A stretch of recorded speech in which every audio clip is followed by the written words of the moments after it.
Ever wonder how the Jedi really began? We'll cover all of that here and more. But before that, please hit like as it will help the video reach more Star Wars fans, and also subscribe because we're going to be covering Sith 101 in our next video. With that, let's dive in. Before the lightsabers, the Council and Yoda, there were the Jedi with the double I.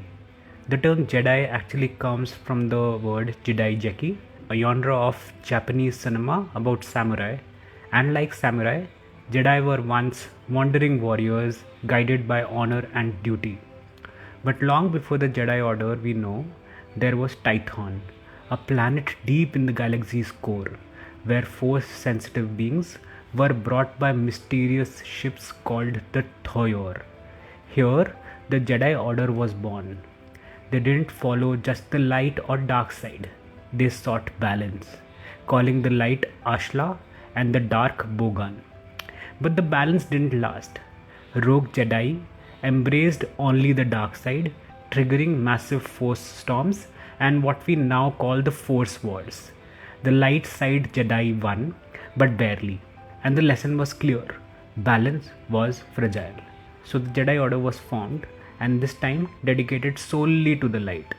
They moved from Tython to Coruscant, set up the Jedi Temple, and started training a new generation. So, how do you become a Jedi in the first place? The Order identifies force-sensitive children across the galaxy. These younglings are brought to Coruscant, where training begins.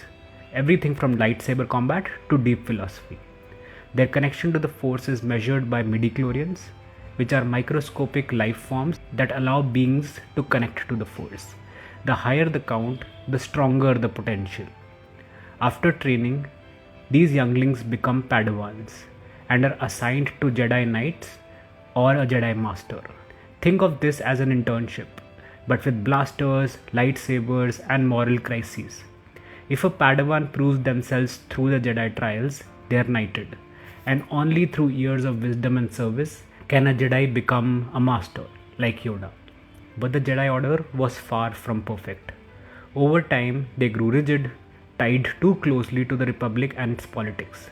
They valued detachment, suppressing emotion, which may have led to their downfall. Anakin Skywalker is the prime example. Discovered late, his emotional attachments to his mother and Padme clashed with Jedi teachings.